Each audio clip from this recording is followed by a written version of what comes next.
Qu'est-ce qui conduit une personne à être plutôt équinoxiale ou plutôt solsticiale? Eh bien, je dirais que c'est le rapport à la mère ou à la femme. Probablement à la mère d'ailleurs. Si on a un rapport très positif avec la mère, on devient solsticial. Si on a un rapport, disons, plus antagoniste avec la mère, on serait plutôt équinoxial. C'est une thèse qui est à vérifier, mais ce qui est certain, c'est que les femmes sont historiquement favorisées par la phase solsticiale.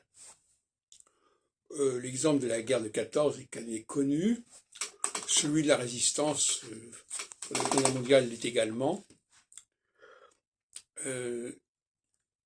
Et les femmes jouent un rôle beaucoup plus important en phase solsticiale qu'en phase équinoxiale. Donc on peut penser, je crois du contraire, que la façon dont l'enfant vit son rapport avec la mère, ou en tout cas avec ce qui représente la mère quelque part, est déterminant pour les affinités que cette personne aura successivement et alternativement avec les phases équinoxiales et solsticiales. Le cas de Macron est quand même assez emblématique. L'influence de Brigitte Macron est évidente, elle est plus âgée que lui, etc. Et visiblement, il a été favorisé par la phase solsticiale, puisqu'il a été élu en phase solsticiale en 2017.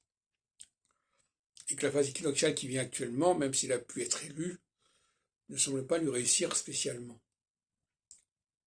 Alors, ce qui caractérise la phase équinoxiale, c'est l'exigence de rationalité.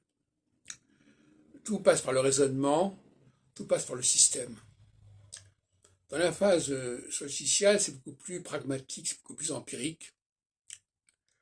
Et ce sont des traditions qui sont là, des langues, des religions, des cultes, des cultures. Et comme dirait Éric Zemmour, voilà, du moment que la personne adopte cet ensemble, eh bien, elle est intégrée. Alors que pour les équinoxiaux, l'adoption de telle et telle culture n'est pas une condition suffisante pour être respectée pleinement, parce qu'il y a une démarche plus scientifique, plus objective, qui ne tient pas compte simplement, justement, à l'idée subjective d'adopter telle et telle religion, telle et telle culture. Il soit pour l'objectivité de savoir ce qu'il en est réellement au niveau des origines, et pas seulement ce qu'il en est au niveau du projet ou du fantasme.